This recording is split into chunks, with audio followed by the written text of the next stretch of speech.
Bismillahirrahmanirrahim. Bismillahirrahmanirrahim. Dear participants, respected lawyers, honorable members from the civil society, Assalamu alaikum. I am Professor Musharraf Mahmood at Cambridge High Court. I have been practicing since more than 23 years in the Lahore High Court, and it's an honor for me to discuss with you a very important topic. Topic name is Quran as a source of law. I am very thankful for the Pakistan Lives Administration to give me opportunity to discuss with you this very important issue.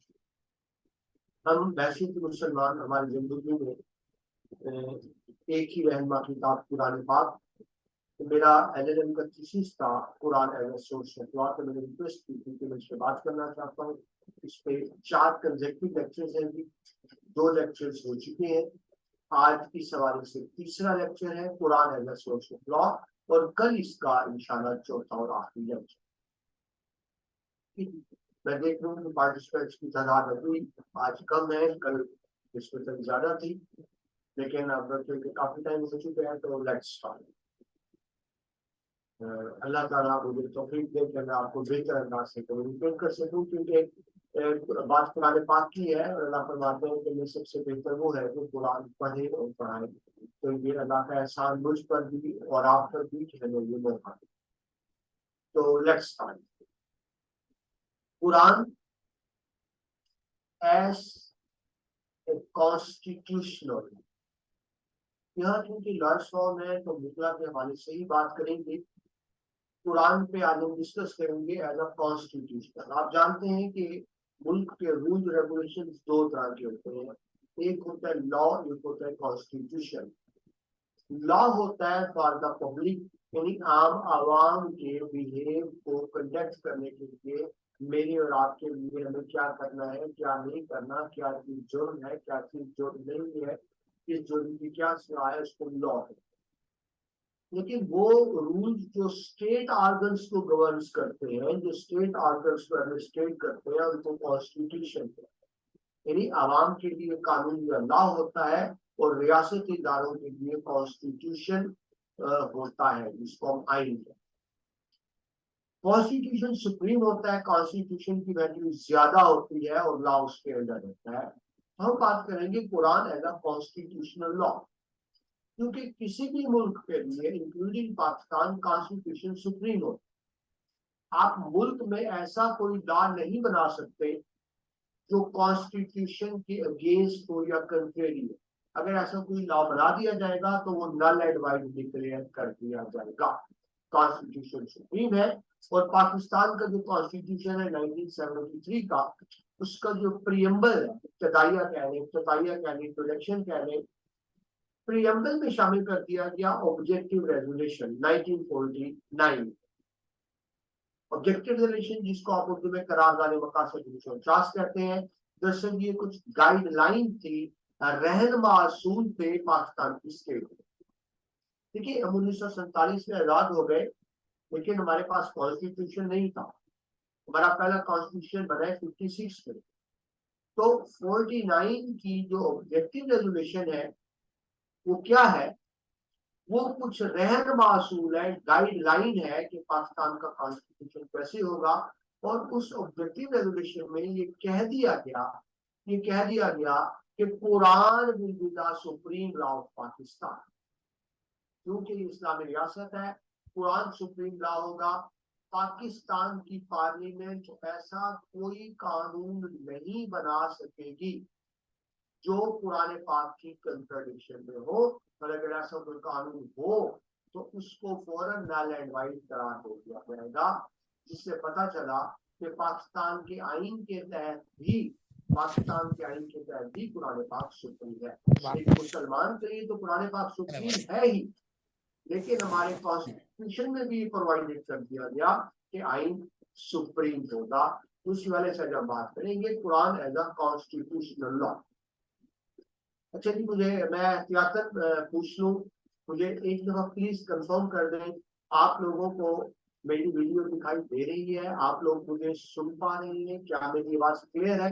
ये please एक दफा, क्योंकि ये online में formality भी होती है और जरूरत भी होती है कि एक दफा कंफर्म कर दिया, क्योंकि होता ही है, बोलते रहते हैं और बाद में पता चलता है कि वो ना आवाज पहुंची नहीं। तो प्लीज मुझे जरा कंफर्म करो। सैयद मुदस्सिर शाह कह रहे हैं yes we are listening. Thank you Syed Mudassir साहब कि आपने कंफर्म कर दिया, क्योंकि वो ऑनलाइन में डाउट ही रहता है कि पता नहीं आप सुने भी जा रहे हैं या नहीं।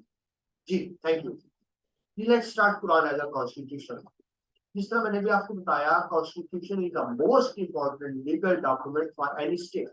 आज की डेमोक्रेटिक स्टेट में सबसे अहम जो चीज होती है, आतिफ साहब ने भी कंफर्म किया, थैंक यू जी, बहुत शुक्रिया। डिफरेंट स्टेट्स है आज के दौर में, वो कॉन्स्टिट्यूशन बनाती है। वो कॉन्स्टिट्यूशन सुप्रीम होता है, वो ऊपर होता है, और मुल्क का जो भी लॉ बने, मुल्क में जो भी लॉ बने, वो उस कॉन्स्टिट्यूशन के अंडर होता है। यानी आप मुल्क में ऐसा कोई लॉ नहीं बना सकते जो कॉन्स्टिट्यूशन के अगेंस्ट हो। पाकिस्तान का कॉन्स्टिट्यूशन ये कहता है 1975 का, जिसको मैंने भी आपको हवाला दिया, ऑब्जेक्टिव रेजोल्यूशन 1949 का, जो ये कहता है कुरान एंड सुन्ना will be the supreme. Quran and सुन्ना, कुरान और सुन्ना पाकिस्तान का सुप्रीम लॉ होगा। ये हमारा कॉन्स्टिट्यूशन प्रोवाइड। अब कुरान एंड सुन्ना आमतौर पर इसको अलग अलग ले लेते हैं, कुरान सुन्ना को, ये अलग अलग नहीं है, ये दो चीजें अलग अलग नहीं है। सुन्ना क्या है? कुरान पाक की इम्प्लीमेंटेशन फॉर्म, इम्प्लीमेंटेड फॉर्म। यानी अल्लाह ताला ने जो कुरान पाक में लिख के बता दिया, सुन्नत नबी सल्लल्लाहु अलैहि वसल्लम की शक्ल में करके दिखा दिया, तो कुरान की सुप्रीम लॉ। अब सिर्फ पाकिस्तान नहीं, जिस तरह आप देख रहे हैं स्लाइड नजर आ रहा होगा, पाकिस्तान के अलावा भी सऊदी अरब है, ईरान है, ठीक है जी, और पाकिस्तान, इन तीनों में क्लियरली कह दिया गया कि कुरान सुप्रीम है। वैसे तो बाकी इस्लामी मुल्कों के कॉन्स्टिट्यूशन भी इस्लामिक ही है, लेकिन ये तीन कंट्रीज वो है, सऊदी अरब, ईरान और पाकिस्तान, जिन्होंने कुरान पाक को स्टेट का सुप्रीम लॉ डिक्लेयर किया है। ठीक है जी। ये इंटरनेशनल आप लॉ के वाले से अगर हम बात करें, तो मैं थोड़ा सा यहाँ आपको रेफर करूंगा, जो आपको स्लाइड पे नजर आ रहा होगा, कि अगर हम सऊदी अरब का कॉन्स्टिट्यूशन देखें, तो सऊदी अरब के कॉन्स्टिट्यूशन का जो आर्टिकल 1 है, वो प्रोवाइड करता है the kingdom of Saudi Arabia is a sovereign Arab Islamic state with Islam as its religion.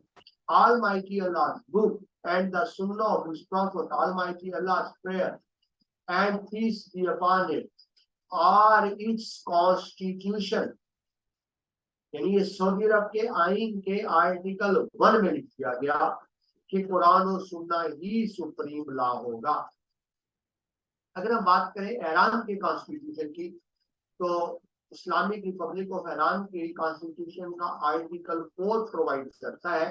यानी आर्टिकल 4 में बताया गया है क्या, कि all civil, penal, financial, economic, administrative, cultural, military, political and other laws and regulations must be based on Islamic criteria. ये Iran के constitution में क्लियरली बता दिया गया, जिससे पता चला कि वहां का सुप्रीम लॉ भी कुरान पाक है। ये बड़ी आनंद की बात है, एजाज की बात, दुनिया के सिर्फ 3 मुल्क है जिनमें क्लियरली कुरान को सुप्रीम लॉ करार दिया गया, जिनमें सऊदी अरब, ईरान और तीसरा मुल्क अलहमदुलिल्लाह पाकिस्तान है। पाकिस्तान का जो मौजूदा कॉन्स्टिट्यूशन है 1973 का, इसमें article 227 required all laws to be brought in conformity with the injunctions of the Holy Quran and Al-Sunnah, and no law to be enacted repugnant to the injunction. Repugnant कहते हैं खिलाफ, यानी पाकिस्तान के आइन के आर्टिकल 227 में क्लियरली बता दिया गया कि पाकिस्तान में ऐसा कोई कानून नहीं होगा, ऐसा कोई कानून नहीं बनाया जा सकेगा जो कुरान और सुन्नत के खिलाफ। इसके लिए वो कौन से फॉर्म प्रोवाइडेड है ये भी सुन लीजिए।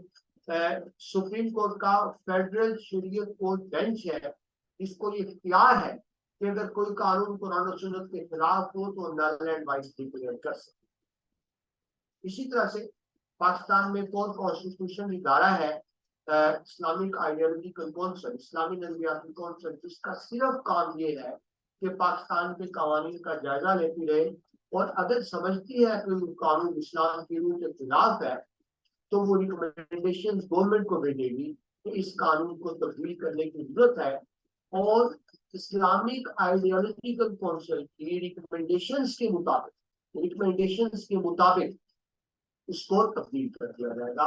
मतलब क्या था कि इस चीज को इंश्योर किया जाए कि पाकिस्तान के कवानीन इस्लाम के मुताबिक हो। आगे चलिए, मोर ओवर मैंने जो भी आपको रेफरेंस दिया ऑब्जेक्टिव रिजोल्यूशन 1949 का have become the part of constitution.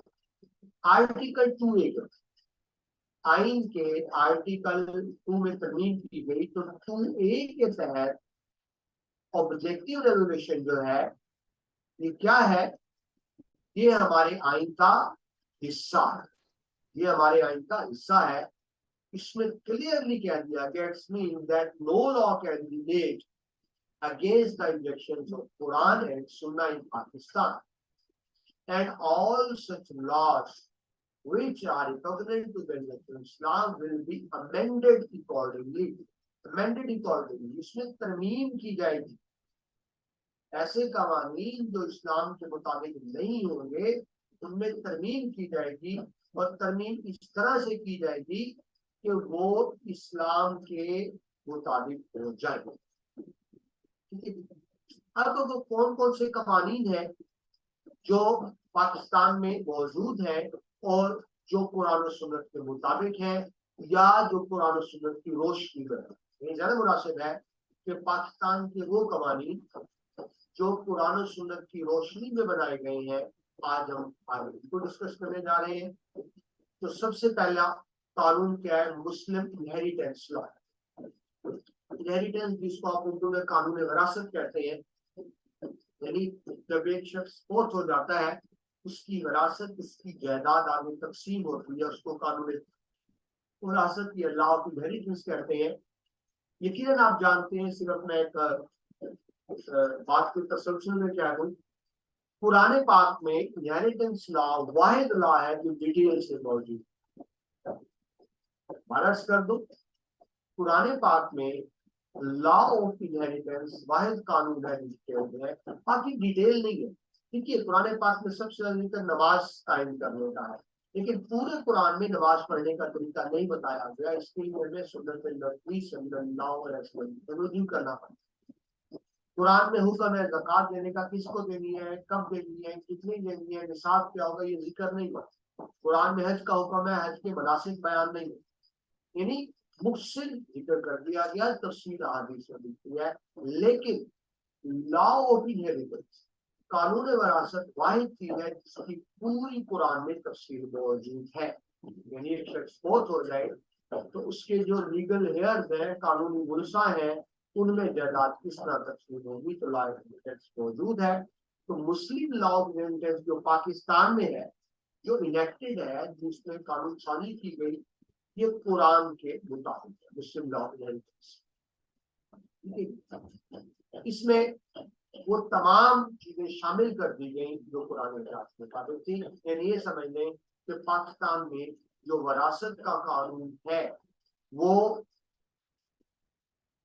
Quran के मुताबिक है कि एक शख्स जब फौत हो जाता है तो उसकी फौत की तजील तकलीफ पे जो अखराजात आते हैं वो करने के बाद जो बाकी बचेगा वो वारसान में कितना तकसीम होगा, पुराने पाक में तफसील मौजूद जो लॉ ऑफ इनहेरिटेंस में मौजूद। ठीक है जी। The rules regulating inheritance are based on the principle that the deceased property should devolve on those who, by reason of the concedent, have been strongest claim to the benefited. अब यहाँ ये जरा मुश्किल अल्फाज में आगे, मैं आपको सादा लफ्ज में शुरू कर दूं। एक शख्स के मरने के बाद जो जायदाद तकसीम होती है उसका कुरान पाक 3 कैटेगरीज बना है। दोबारा रिपीट कर दो, हम पढ़ के आ रहे हैं Quran as a source of law, यानी हमारे कवानीन का बुनियादी सोर्स कुरान है और उसमें हम देखते हैं law of inheritance. Islamic law of inheritance या you can say Puranic law of inheritance में एक शख्स ने जो वर्सा है उसको 3 कैटेगरीज में डिवाइड किया और तरजीह दी। यानी पहला कैटेगरी में जो रिश्तेदार आते हैं सबसे पहले जायदाद उनको मिलती है, उनको कहा जाता है पुरानी टर्म में ज़ीउल फरूज। ठीक है जी, ज़ीउल फरूज। सेकंड कैटेगरी में वो है जिनको ज़ीउल फरूज के बाद जायदाद मिलती है, उनको हम कहते हैं असबात। एन के साथ एन स्वाद असबात। तो पहले ज़ीउल फरूज को जायदाद मिलेगी, उसके बाद असबात को मिलेगी, और फिर अगर बच जाती है तो दूर दराज के रिश्तेदारों को मिलेगी, जिसको आप डिस्टेंट कह रहे हैं, दूर दराज के रिश्तेदार। तो ये 3 कैटेगरी है। मतलब ये नहीं होता कि एक बंदा फोर्थ और जायदाद बराबर तकसीम हो गई, 3 दर्जे बना दिए गए रिश्तेदारों के। सबसे पहले दर्जे के रिश्तेदारों को मिलेगी यानी ज़ीउल फरूज। अगर उसमें से कुछ बच जाए तो फिर दूसरे दर्जे के रिश्तेदारों को मिलेगी, जिनको असबात कहते हैं। और अगर फिर भी कुछ बच जाए तो फिर तीसरे और आखिरी दर्जे रिश्तेदारों को, जिनको डिस्टेंट किंडर्ड कहते हैं, उनको मिलेगी। इसकी पूरी तफसील कुरान पाक में मौजूद है। ठीक है, सूरह निसा में इस चीज को इस तरह से मेंशन किया गया है। सूरह निसा की मैं आपके सामने कोट कर रहा हूँ आया। अल्लाह चार्जेस दी, क्या मतलब? ज़ीउल अरहाम। जी थैंक यू जी, अवैस अहमद साहब ने एग्जैक्ट टर्म बता दी। ज़ीउल अरहाम पहले है ज़ीउल फरूज, फिर है असबात, और तीसरा जो मैंने कहा ना डिस्टेंट किंडर्ड, तो उनका प्रॉपर तर्जमा कर दिया ज़ीउल अरहाम। बहुत शुक्रिया जी, मेरे ज़हन में नहीं आ रहा था, आपका शुक्रिया अवैस कादरी साहब के, आपने गाइड कर दिया। यकीनन ये वो प्लेटफॉर्म है जहाँ सब हम एक दूसरे से सीखते हैं। बहुत शुक्रिया, आपने प्रॉपर टर्म दिया। अच्छा, अभी आपको इंटरेस्टिंग बात बताऊं, वो लोग जो इस्लाम पर एतराज करते हैं और कहते हैं इस्लाम में बेटियों के हकूक नहीं है या औरतों के हकूक कम है, ये आपको बड़ी मजे की बात बताऊं। जी उन्होंने मजीद अवैस कादरी साहब ने कहा कि मेरे in degree exclude the more remote. जी बिल्कुल ऐसे ही है। नजदीकी रिश्तेदार जो होगा वो दूर के रिश्तेदार का खत्म करने का मसला। किसी का बाप भी जिंदा है और दादा भी जिंदा है तो बाप को जायदाद मिलेगी, दादा को नहीं मिलेगी। यानी करीबी रिश्तेदार हक खत्म कर देता है दूर के रिश्तेदार। हाँ, करीबी रिश्तेदार ना हो तो फिर दूर के रिश्तेदार मिलेगा। आपने बिल्कुल पूछा। आगे हम इसको डिटेल से इस चीज को जो डिटेल से देखेंगे, जिस तरह मैंने अर्ज किया कि कुरान पाक में कानून वरासत वाहिद कानून है जो तफसील से बयान कर दिया गया। जी मैं आपसे अर्ज कर रहा था, बात अंदर रह गई खवातीन के हकूक के हवाले से। देखिए, एक शख्स के जाहिर है जो वरासत में सबसे ज्यादा हिस्सेदार है वो बेटा और बेटी। सबसे ज्यादा हिस्सा बेटा बेटी को मिलता है, बेवा को तो 8वां हिस्सा मिलेगा ना। सबसे ज्यादा बेटा बेटी को मिलता है। तो अगर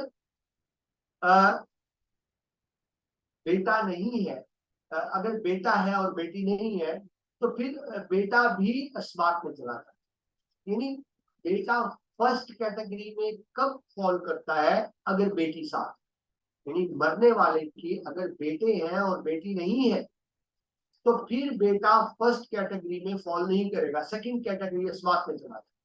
हाँ, बेटा बेटी दोनों है तो फिर फर्स्ट कैटेगरी में कौन? अब यहाँ मैं थोड़ी सी एक और वजाहत कर दूं। जो मुशरिकीन इल्जाम लगाते हैं इस्लाम के हवाले से कि जी औरत का हिस्सा कम रखा गया, मर्द को दुगना हिस्सा दिया गया, बेटे को दुगना हिस्सा दिया गया, बेटी को आधा हिस्सा दिया गया, तो नाइंसाफी है। हालांकि अगर देखा जाए न्यूट्रल होकर, तासुब की ऐनक उतार कर देखा जाए, तो बेटी को हिस्सा बल्कि ज्यादा मिला, वो आधा हिस्सा मिल जाता है। देखिए आप मुआशरे के मामला को भी सामने रखें, बहुत जिम्मेदारी मर्द पे होती है, घर बनाना, घर चलाना, घर का इंतजाम करना, घर के अखराजात को चलाना, किचन चलाना, ये सारी जिम्मेदारी मर्द पे होती है। औरत पर कोई जिम्मेदारी नहीं होती। वो बेटी है तो बाप की जिम्मेदारी, वो बीवी है तो शोहर की जिम्मेदारी, वो माँ है तो बेटे की जिम्मेदारी। इसके बावजूद भी उसको विरासत पे आता है। जी, तो क्योंकि मर्द की जिम्मेदारी ज्यादा है कि जी, तो इस हवाले से उसके भी ज्यादा, ठीक है जी। बीवी और वालिदैन के शेयर, जी ये हम आगे डिटेल से तारिक साहब बात करेंगे।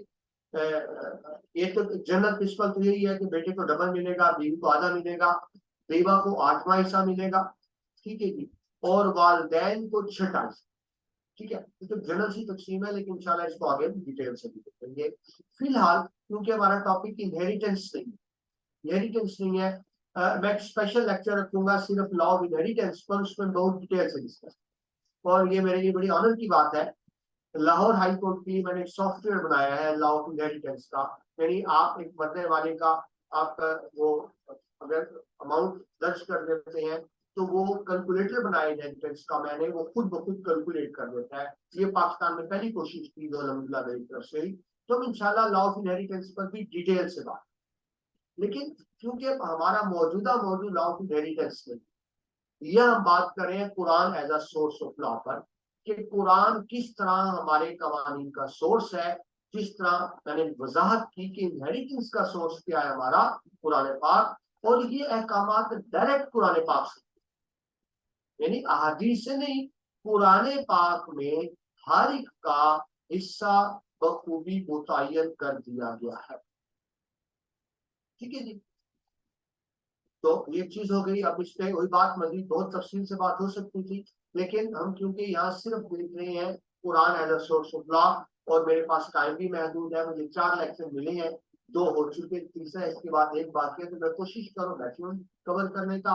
हाँ, मेरा वादा रहा, और जो यहाँ एडमिनिस्ट्रेशन के लोग मौजूद है उनसे मेरी रिक्वेस्ट होगी, मुझे रिक्वेस्ट होगी मेरी, कि आइंदा मेरे जो लेक्चर रखे जाए वो लॉ ऑफ इनहेरिटेंस पे रखे जाए। मैं उस पर 2 लेक्चर लूँ, सिर्फ 2 लेक्चर लूंगा, और हम इनहेरिटेंस को बहुत डिटेल से डिस्कस करेंगे इंशाल्लाह नेक्स्ट पीरियड, ठीक है जी। फिलहाल हम Quran as a source of law देखते हैं। तो पहले इनहेरिटेंस को देखा हमने, ठीक है जी। दूसरे से देख ले डिस्ट्रीब्यूशन ऑफ प्रॉपर्टी इन उसके जो इनहेरिटेंस के लीगल शेयर जो होंगे, पहला आ गया ड्यूअल फुरूस, ठीक है जी, दूसरा आ गया इस्बात, तीसरा जिसको मैंने कहा, ठीक है जी। अब मुख्य तरह देख लेते हैं। जो शेयर है, जियोल फरूज है, उनमें बाप है जिसको 6वां हिस्सा, पूरी जायदाद के 6 हिस्से पे जो 6वां हिस्सा मिलेगा, ठीक है। और ऐसे ही बाप के बाप को, दादा को भी 6वां हिस्सा मिलेगा अगर बाप मौजूद ना, अगर बाप हो चुका है, दादा मौजूद है, ये पहले बाप लेगा। जो भी ये कारी साहब ने बात की वही बात आ गई, बाप मौजूद नहीं है तो फिर वो दादा लेगा 6वां हिस्सा, ठीक है। ट्राइंग ब्रदर यानी बहन भाई के वाले से, बहन भाई भाई 6वां हिस्सा, ठीक है। लेकिन कब लेगा, जब मरने वाले की औलाद का, जो शख्स फौत हो गया है, अगर उसकी औलाद नहीं है तो फिर भाई को 6वां हिस्सा मिलेगा। एक से ज्यादा भाई है, एक से ज्यादा भाई है तो ज़रा 6वां हिस्सा में तकसीम हो जाएगा, डिवाइड। लेकिन जिंद रखें, अगर मरने वाले की औलाद है, मरने वाले की औलाद हो, तो फिर बहन भाइयों को 6वां हिस्सा नहीं, बल्कि मिलता ही नहीं। हस्बैंड पे आ जाएगी शोहर, जिसको 1/4, अगर बेबी फोर्थ हो जाए, शोहर को 1/4 मिलेगा अगर औलाद मौजूद है। लेकिन अगर मरने वाली खातून की औलाद मौजूद नहीं है तो फिर शोहर को 1/4 नहीं मिलेगा, बल्कि आधा मिलेगा, 1/2 बीवी के तरफ। इस तरह का शोहर फोर्थ हो जाए तो उसकी बीवी यानी जो बेवा है, उसको 8वां हिस्सा मिलेगा। और अगर औलाद नहीं है तो फिर 8वां नहीं बल्कि 4था हिस्सा मिलेगा, 1/4 मिलेगा, यानी हिस्सा डबल। डॉटर जो बेटी है उसको बेटा और बेटी में जो जायदाद तकसीम होगी तो बेटे से आधा मिलेगा बेटी का, ये तकसीम है। यानी अगर आप ये समझें कि जायदाद के 3 हिस्से कर दिए जाए तो 2 हिस्से बेटे को मिलेंगे, 1 हिस्सा बेटी को। यानी अगर 3 लाख प्रॉपर्टी की जायदाद है तो 2 लाख बेटे को और 1 लाख बेटी को। ठीक है। माँ को, मदर को 6वां हिस्सा। ठीक है। अगर माँ नहीं है तो फिर ग्रैंड मदर यानी नानी को 6वां हिस्सा। फुल सिस्टर को फुल ब्रदर से हाफ मिलेगा। ठीक है जी। लेकिन अगर मरने वाले का बेटा नहीं है, सिर्फ बेटियां, मरने वाले का बेटा नहीं है सिर्फ बेटियां हैं, तो फिर वो टोटल जायदाद का 2/3, फिर वो टोटल जायदाद का 2/3। ठीक है। आगे चले, मैं जनरल सी बात कर रहा हूं। शेयर ऑफ द असबाब, सबसे पहले कैटेगरी में कौन थे? जियोल फरूज, जिनको लाजमन हिस्सा मिलेगा। और उनका कुरान की तकसीम इस तरह से है कि सबको लाजमन हिस्सा मिल जाता है। जियोल फरूज में से ये नहीं होता किसी को मिले किसी को ना मिले, जियोल फरूज में सबको मिल जाता है। हाँ, जियोल फरूज में से कुछ बच जाए प्रॉपर्टी तो फिर सेकंड कैटेगरी में चली जाती है। ठीक है जी, जिसको असबाब रेजिड्यूस कहते हैं। ठीक है। इनमें तकसीम होगी। और अगर फिर बच जाती है तो फिर क्या है जी? जियोल एहराम, डिस्टेंट किंडर्ड, जो भी उन्होंने कारी साहब ने भी कहा, ये आपके सामने आ गया, प्लस मेरे जहन में नहीं आ रहा था। लेकिन ये थर्ड कैटेगरी में जायदाद कब मिलेगी? अगर सेकंड से बच गए। और सेकंड को कब मिलेगी? जब फर्स्ट से बच गए। यहाँ एक निहायत अहम मसला और भी है, यतीम पोता। यानी एक शख्स फोत हो जाता है, ठीक है जी, अब उसका फोत होने वाले का बाप उससे पहले फोत एक शख्स फोत होता है, उसका बाप पहले फोत हो चुका है, दादा जिंदा है। ठीक है जी। तो यतीम पोता दादा की जायदाद से हिस्सा नहीं ले सकेगा, जो कुरान का दादा की जायदाद से जो शख्स के बेटे जिंदा है, यानी आप नहीं समझे कि एक शख्स के जो बेटे जिंदा है वो जायदाद में हिस्सा लेंगे। लेकिन एक शख्स का अगर कोई बेटा फौत हो चुका है मगर आगे उसकी औलाद जिंदा है, यतीम पोता जिंदा है, तो पुरानी असूल के मुताबिक उसको जायदाद में से हिस्सा नहीं मिलेगा। क्यों? तो उसकी जो चर्चा है वो उसके कफील। ठीक है, ये पुरानी अहकामात है। तो अगर साथ में आपको वजाहत कर दूं, जनरल अयूब खान के दौर में मुस्लिम इनहेरिटेंस लॉ में डिक्लेयर कर दिया गया था कि यतीम पोते को भी हिस्सा मिलेगा, अयूब खान के दौर में। और जाहिर है जो डिक्लेयर किया गया ये कुरान और सुन्नत के खिलाफ था। हम जाती फायदे मफाद को बालातर रखते हुए जो कुरान ने हुक्म दे दिया तो फिर वो फायदा नुकसान नहीं देखा जाता, उसी पर अमल किया जाता है। क्योंकि बेटा अल्लाह बेहतर जानता है, अल्लाह वो जानता है जो हम नहीं जान सकते, जो हमें पता नहीं। आगे चलेगी मुस्लिम फैमिली। हमने जितना टाइम था हमने बात कर ली मुस्लिम इनहेरिटेंस लॉ पर, और आगे हम बात करेंगे मुस्लिम फैमिली पर।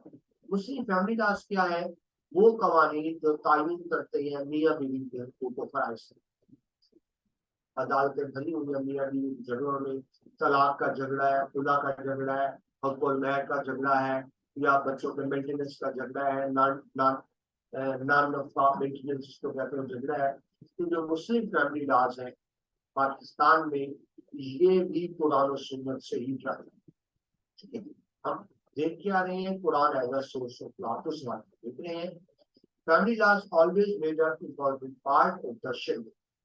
देखिए, मुआशरे का यूनिट घर, अगर घर में मियाँ बीवी में खुशगवार ताल्लुकात है, घर का माहौल अच्छा रहेगा, औलाद की तरबियत अच्छी होगी, वो औलाद अच्छा इंसान बनेगी। लेकिन अगर घर में मियाँ बीवी में नाचाकी है, लड़ाई झगड़ा है, या वो अलग हो चुके हैं या हर वक्त घर में साथ चल रहा है, तो औलाद पर बुरा असर पड़ेगा, तालीम तरबियत पर बुरा असर पड़ेगा और वो मुआशरे के मुफीद शहरी नहीं बन सकेंगे। यही वजह है कि इस्लाम फैमिली लाइफ की खुशहाली पर बड़ा जोर देता है और इस हवाले से मुस्लिम लॉज मौजूद है कुरान और सुन्नत की रोशनी। ठीक है, हम उसको देखते हैं। इनमें क्या हो सकता है कि Muslim law, life as law of marriage, dower जिसको जेज कहते हैं, लिस्टिमेसी, यानी अगर इल्जाम लगा दिया जाए कि ये नुत्फा हलाल या हराम, इस सेंस में हो जाएगा। गार्डियनशिप हो सकती है बच्चों की, मेंटेनेंस हो सकता है, नॉन नफल रिबा गिफ्ट हो सकता है, विल, वक्त, तलाक, इनहेरिटेंस। ठीक है जी, ये सारी चीजें मुस्लिम फैमिली लॉज में आती हैं और इस हवाले से कुरान और सुन्नत के अंदर तफसीली अहकामात मौजूद हैं। जब हम इस्लामिक फैमिली लॉज की बात करते हैं तो उन तमाम मामला को कवर कर, ठीक है। हस्बैंड, अब अच्छा सबसे पहले हम देखते हैं मियाँ बीवी के ताल्लुक को। मियाँ बीवी में जो अल्लाह को गवाह बनाकर निकाह किया जाता है, तो वो निकाह खत्म हो सकता है तलाक की शक्ल में। तलाक इस्लाम में जायज है, लेकिन ये वो जायज काम है जो इस्लाम में सबसे ज्यादा नापसंदीदा। अर्ज कर दूं, जायज कामों में सबसे ज्यादा नापसंदीदा काम तलाक है। मर्द को ये हक दिया गया है कि अगर वो समझता है कि वो इस्लामी हदूद के अंदर रहते हुए बीवी के साथ निकाह नहीं कर सकता तो बीवी को तलाक दे सकता है, शोहर जब चाहे तलाक दे सकता है। लेकिन बीवी को भी यह हासिल है कि अगर वो समझती है कि हुदूदुल्लाह के अंदर रहते हुए वो शोहर के साथ निकाह नहीं कर सकती, तो बजरिया अदालत वो खुला रह सकती है खुद। जिस तरह मर्द औरत को तलाक दे सकता है, औरत मर्द को तलाक नहीं दे सकती। हाँ, बजरिया अदालत खुला या सेपरेशन जरूर कर सकती। ठीक है, ये उसका राइट। एक खातून का बीवी का हक है कि शोहर उसको खुराक, खाने पीने को कपड़े, घर और उसकी जरूरियात पूरी करे। ये शोहर के फराइज में शामिल। अगर शोहर अपने फराइज पूरे नहीं करता तो बीवी को हक हासिल है कि काजी की अदालत में, कोर्ट में अपने उन हुकूक का मुतालबा कर सकते। ठीक है, आगे चले अगर मैरिज की बात करें तो मैरिज एक बुनियादी चीज मुस्लिम मुआशरे में, जिसके बाद एक मर्द औरत एक दूसरे पर हलाल होते हैं। और कुरान पाक में अल्लाह फरमाते हैं कि मर्दों को औरतों पर फौकियत दी गई, लेकिन इसका मतलब ये नहीं कि उन पर नाजायज जुल्म ज्यादती। खवातीन को भी पूरा पूरा हक दिया गया है कि उनके भी हुकूक का तायुन किया गया। या औरत को कहा गया कि खावत को उस पर हुक्मरानी दी गई, वो खावत की इज्जत करे, अतार बजा लाए। तो खावत को भी हुक्म दिया गया कि वो बीवी की तमाम जरूरियात का ख्याल रखे और उसको वही मायार दे जो उसका अपना है। औरत को दावर का हक दिया गया, जिसको हम जहेज कहते हैं, हक दिया गया। ये अलग बात कि हमारे मुआशरे में जहेज भी नमूद और रवाज में आ जाता है, लेकिन बहरहाल दावर औरत का हक है कि वो उसको जो दिया। इसकी भी पुराने पाक में वजाहत मौजूद है। आगे नेक्स्ट टॉपिक के लिए डाइवोर्स, मैंने भी आपको बताया कि मर्द अगर समझता है कि हुदूदुल्लाह में निकाह नहीं कर सकता तो वो तो किसी भी वक्त तलाक दे सकता है। और औरत चाहे तो वो बजरिया अदालत सेपरेशन ले सकती है।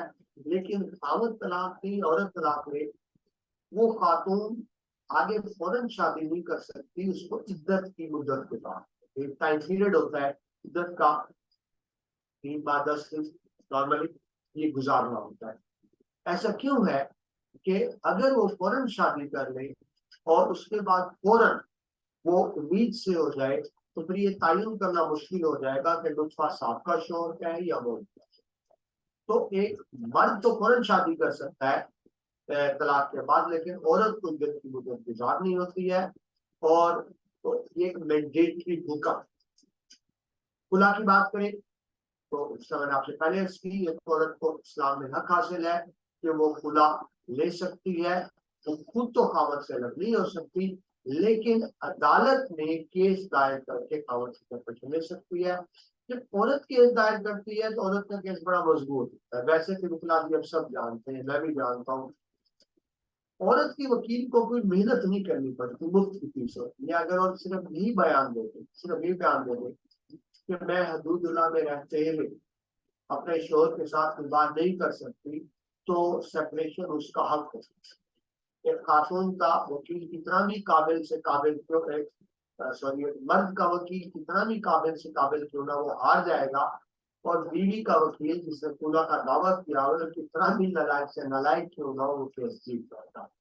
क्योंकि अगर पाकिस्तानी लॉ की बात करें तो आप सब जानते हैं, और मैं सिर्फ उनसे बात करूं जो वोकला नहीं है, तो नहीं जानते, पाकिस्तानी लॉ खातून को सपोर्ट कर, मियाँ बीवी के झगड़े में, मियाँ बीवी के मामला में इस्लामिक लॉ औरत को भरपूर तरीके से सपोर्ट कर।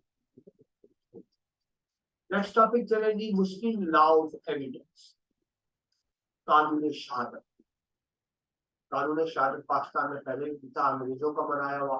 जनरल जॉल ने उसके शरह इस्लाम किया और कानून शहादत ऑलरेडी और लेकर आए। देखिए, किसी भी मुआशरे की तरक्की खुशहाली का राज अदल इंसाफ।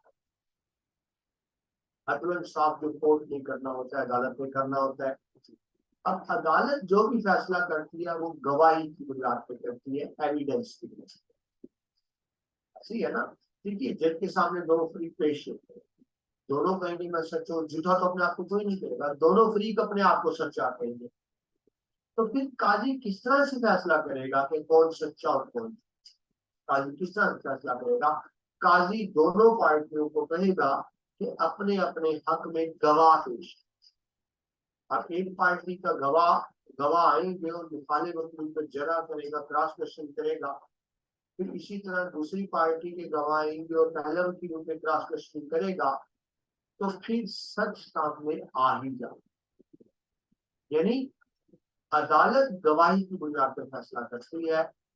अगर गवाह सच्चे हों तो इंसाफ होगा। लेकिन आप देखिए, बदकिस्मती से पाकिस्तान में क्या होता है, जो ताकतवर अमीर शख्स होता है वो गवाह खरीद लेता है, वो गवाह बना लेता है, वो गवाह क्रिएट कर लेता है। और जो सच्चा लेकिन गरीब कमजोर है उसको गवाह मिलता नहीं, उसके लिए कोई गवाह देता नहीं। लेकिन सच्चा शख्स है लेकिन उसके लिए कोई गवाह आया नहीं, एक झूठा शख्स है और गवाह खरीद के ले आया। तो अब काजी क्या करेगा? काजी ने गवाही को देखकर फैसला।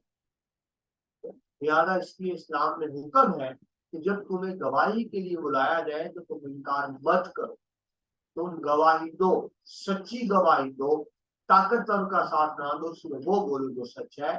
तो मुआशरे का इन्हसार निजाम इंसाफ पर होता है, निजाम इंसाफ का इन्हसार अदालत में दी गई गवाही एविडेंस पे होता है। इसके लिए कानून शहादत पाकिस्तान में कानून शहादत ऑर्डर मौजूद है और दावा ये किया गया कि कुरान शरीफ के मुताबिक है। ठीक है जी, तो बुक सिर्फ उसको भी दे लेते हैं, लॉ ऑफ एविडेंस।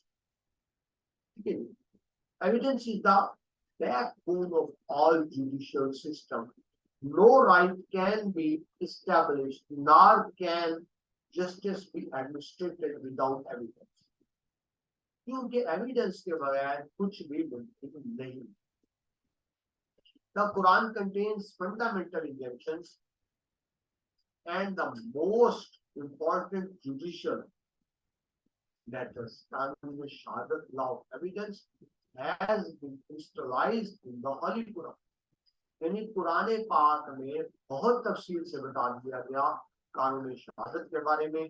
शहादत कौन दे सकता है, शहादत देने वाले की अहमियत क्या होगी, शहादत देने वाले की शहादत को किस तरह परखा जाएगा, किस तरह उसकी शहादत को दुरुस्त माना जाएगा और किन हालात में उसकी शहादत को रिजेक्ट कर दिया जाएगा। ये यूं कह लें कि इस चीज की डिटेल भी मौजूद है कि किस मामलात में कितने गवाह दरकार है। तो कुछ मामला, मसलन अगर तो किसी पे जिना का झूठा इल्जाम लगाता है, जिना यानी मर्द औरत के नाजायज जिनसी ताल्लुकात, तो उसके लिए शर्त है कि वो 4 गवाह भी पेश जो आके गवाही दे कि हमने इनको जिना करते पूरा से देखा है। अगर कोई इल्जाम लगा दे और 4 गवाह पेश न कर सके, कुरान की तालीमात के मुताबिक 4 गवाह पेश न कर सके, तो फिर इल्जाम लगाने वाले को 100 कोड़े लगाए जाएंगे कि वो अपना इल्जाम साबित नहीं कर सके। देखिए 3 गवाह उसे पेश कर दी, लेकिन कुरान कहते हैं 4। इस तरह कुछ मामलात में 2 गवाह जरूरी है, कुछ मामलात में 1 गवाह भी हो सकता है, कुछ मामलात ऐसे भी हैं कि 2 गवाह जरूरी है, तो 1 मर्द की गवाही और 2 औरतों की गवाही भी हो सकती है। ठीक है जी।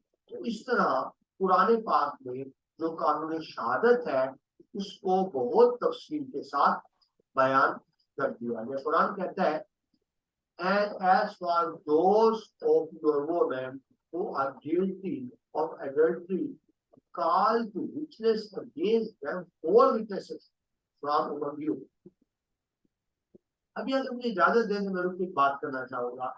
अगर कोई मर्द औरत जिना कर रहे हैं तो क्या वो ऐसी खुली जगह पर जिना करेंगे जहाँ लोग उनको जिना करते देखें? ये कैसे मुमकिन है कि 4 लोग उनको जिना करें? ये मुमकिन, ये बज़ाहिर मुमकिन नजर नहीं आता, लेकिन कुरान में तो इसमें बात समझो, इसके लॉजिक क्या है। इसका मतलब है कि अगर किसी के पास 4 गवाह नहीं है तो वो फिर इल्जाम ना लगाए, क्योंकि वो जब 4 गवाह साबित नहीं कर सकेगा तो उसको कोड़े पड़ेंगे। तो अब असल मसले समझे, मकसद ये है कि बदकारी पर पर्दा डाला, बदकारी पर पर्दा डाला जाए, ना 4 गवाह मिले, ना ही कोर्ट में इल्जाम साबित हो सके, तो मतलब ये है पर्दापोशी की जाए। अल्लाह ताला का ये सिर्फ है कि वो पर्दापोशी करता है, हमारे ऐबों पर पर्दे। हमें भी चाहिए कि दूसरे के ऐबों पर पर्दे डालें, जिस तरह अल्लाह हमारे ऐबों पर पर्दे डालता है। हम दूसरों के ऐबों पर पर्दे डालेंगे तो अल्लाह हमारे ऐबों पर पर्दे डालेगा। हम दूसरों के ऐब आश्कार करते फिरेंगे तो अल्लाह हमारे ऐबों को भी आश्कार करेगा। तो ये इसमें बुनियादी। आगे जी मुस्लिम लॉ ऑफ कंट्रैक्ट, लेकिन ये बात लंबी हो जाएगी। मैं ये चाह रहा हूँ कि थोड़ा सा टाइम बाकी है तो हम कुछ डिस्कशन भी कर लें, क्योंकि इस तरह की जो मीटिंग्स होती है वो बाकायदा रेगुलर लेक्चर नहीं होता, डिस्कशन होती है। मैंने अपने हिस्से का बोल लिया, बल्कि अपने हिस्से से ज्यादा बोल लिया। अब जो यहाँ पार्टिसिपेंट्स मौजूद हैं मैं उनसे रिक्वेस्ट करूंगा कि प्लीज वो पार्टिसिपेट्स करें। ठीक है जी, मेरी किसी बात में ऐड करना चाहे, इजाफा करना चाहे, अपनी राय देनी चाहे या कोई बात करना चाहे तो यू ऑल आर वेलकम। मेरी हमेशा इसमें ख्वाहिश रहती है, सिर्फ ऐसा ना हो कि एक ही बोलता रहा, मैं बोलता रहूं आप सुनते रहे। ये सूदमंद कब होते हैं? जब सब हिस्सा लेते हैं, क्योंकि हम सारी जिंदगी हम सब एक दूसरे से सीखते हैं। ठीक है जी, तो थोड़ा सा टाइम रह गया। You are all invited to please participate in this lecture, in this topic, Quran as a source for Islam. खामोश होगी और मैं इंतजार कर रहा हूँ कि आप लोग पार्टिसिपेट करें, मैसेज की शक्ल में आगे करें, कोई क्वेश्चन करना चाहें या खुद डिस्कस करना चाहें माइक पर, तो यू आ रहा है। कल इंशाल्लाह इस हवाले से हमारा आखिरी लेक्चर होगा कुरान और मैं कोशिश करूंगा कि जितनी भी डिस्कशन हुई है उसमें कुछ मजीद इजाफा करना है और फिर हम उसको समझ। सैयद मुदस्सिर शाह साहब फरमाते हैं कि अगर कोई बीवी खुला ले और हस्बैंड तलाक दे, इस दौरान स्टैम्प पेपर में लिखा जाए कि अमल के बाद तलाक या खुला वाकया होगा। देखिए मुदस्सिर साहब, ये स्टैम्प पेपर ना भी लिखा जाए, ठीक है जी, तो औरत आगे दूसरा निकाह तो नहीं कर सकती। मतलब मेरा नहीं ख्याल कि इसका कोई लिखने की जरूरत है या फायदा है, क्योंकि इद्दत जब तक इद्दत की मुद्दत न गुजर जाए वो आगे निकाह नहीं करते। हाँ, एक सूरत मौजूद है कि मियाँ बीवी में निकाह हो चुका हो लेकिन रुखसती ना हुई हो, रुखसती ना हुई हो, हम बिस्तरी ना हुई हो, तो फिर इद्दत के लिए कोई मुद्दत मुकर्रर नहीं है। ये भी हो सकता है मियाँ बीवी में तलाक हो जाए लेकिन इस तरह हो जाए कि वो बहुत अरसे से एक दूसरे से लग रहा है, यानी पहले से ही अलग रह रहे हो, फिर भी जरूरत नहीं है। लेकिन अगर वो इकट्ठे रह रहे हो, इकट्ठे रह रहे हो, तो फिर बहरहाल इज्जत की मुद्दत का इंतजार करना पड़ेगा, हाँ उसको लिखा जाए, हाँ उसको डॉक्यूमेंट किया जाए या ना किया जाए, इसमें कोई फर्क नहीं।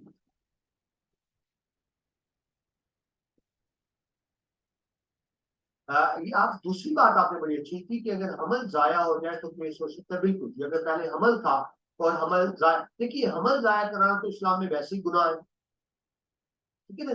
अब आप मुस्लिम फैमिली लॉज को एक तरफ है, एक औरत को तलाक हो चुकी, इज्जत गुजार रही है, हमल हो गया और उसने हमल जाया करा दिया, तो हमल जाया कराना, प्रेगनेंसी को खत्म करना तो बजाते खुद गुनाह भी है और जुर्म भी, ठीक है। ये तो बिल्कुल सेपरेट इश्यू हो गए ना, जुर्म जुर्म है। बाकी अवैस खान साहब कहते हैं हनफी लाज और शिया लाज में विरासत, जी इनमें फर्क फर्क है हनफी लाज में और शिया लाज में। लेकिन मेरा ख्याल है कि हम यहाँ से बात करेंगे कुरान के, ठीक है जी। जब जब कुरान उतरा तो ऐसा नहीं था कि हनफी कुरान और था और नाउजुबिल्लाह शिया कुरान और था, कुरान तो ही। और जब कुरान उतरा उसमें कोई शिया सुन्नी था भी नहीं, नबी पाक के दौर में भी कोई शिया सुन्नी नहीं था, सहाबा के दौर तक भी, खुलफाए राशिदीन की दौर तक भी कुरान सुन्नी था। तो हम शिया सुन्नी की बात नहीं करेंगे, हम सिर्फ पुरानी कंटेक्स्ट तक ही है। आइए आप बात कर सकते हैं कि उसकी तशरीह जो बाद में हनफी और शिया लाज की यकीनन अलग है।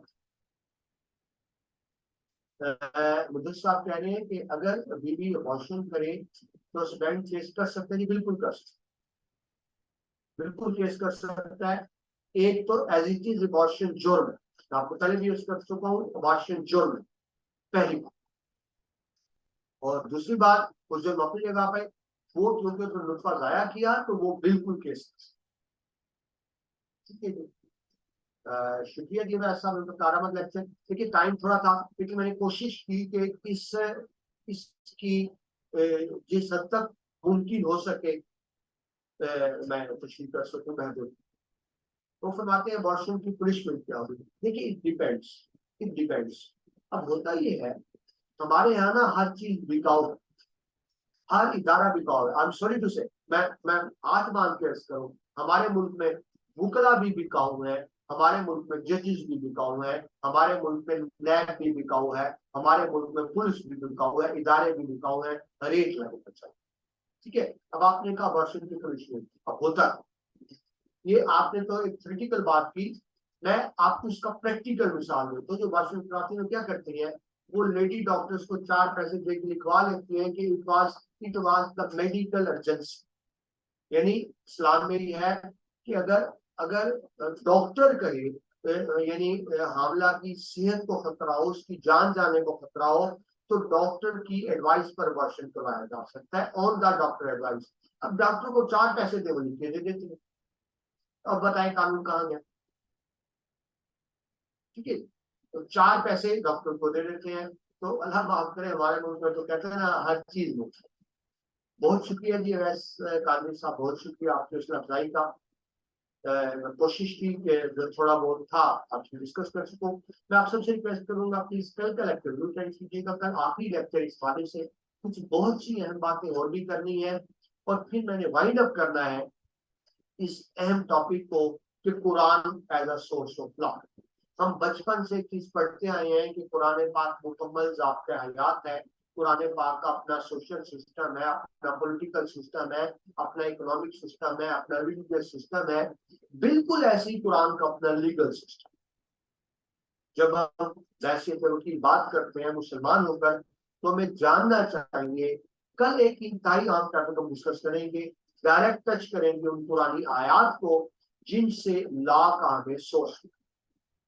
बहुत शुक्रिया मैं साहब, फरमाते हैं कि आपसे सीखने का मौका, बहुत शुक्रिया जी। देखिए इंसान सारी जिंदगी ही एक दूसरे से सीखता है, मैं हूँ, आप हो, और एक ऐसी चीज है कि आप जितना ज्यादा सीखते चले जाते हैं इंसान को अपनी कम इल्मी का एहसास उतना ही ज्यादा होता चला। जी बिल्कुल ठीक फरमाया खालिद साहब ने कि नस्से कुरानी, हमें रहनुमाई नस्से कुरानी से लेनी है, हमें कुरान तक महदूद रहना है, इससे आगे नहीं जाना, ठीक है जी। वो आगे फिर के वाली बात बन जाती है। और जब कुरान में खुद अल्लाह फरमाते हैं कि हमने आयात को खोल खोल कर बयान, खोल खोल कर बयान कर दिया, तो कोई है जो सोचे ये समझे। मुझे यह थोड़ा सा शिकवा भी, मैंने कल भी शायद अर्ज की थी, हमारे मदरसे के जो मौलवी साहबान हैं जो कुरान हिफ्ज कराते हैं, कुरान पढ़ाते हैं, वो यकीनन बहुत नेकी का काम कर रहे हैं, बहुत बड़ी सादत, क्योंकि इससे बड़ी सादत हो नहीं सकती कुरान पढ़ने पढ़ाने से। लेकिन थोड़ा सा शिकवा है, वो बच्चों को जो 2 साल 3 साल 4 साल बेटे बेटी को कुरान पढ़ाते हैं, हिफ्ज कराते हैं, खुद भी मेहनत करते हैं, बच्चों की मेहनत कराते हैं। क्या बड़ी बात थी कि पहले एक माँ अरबी ग्रामर सिखा दिया करें।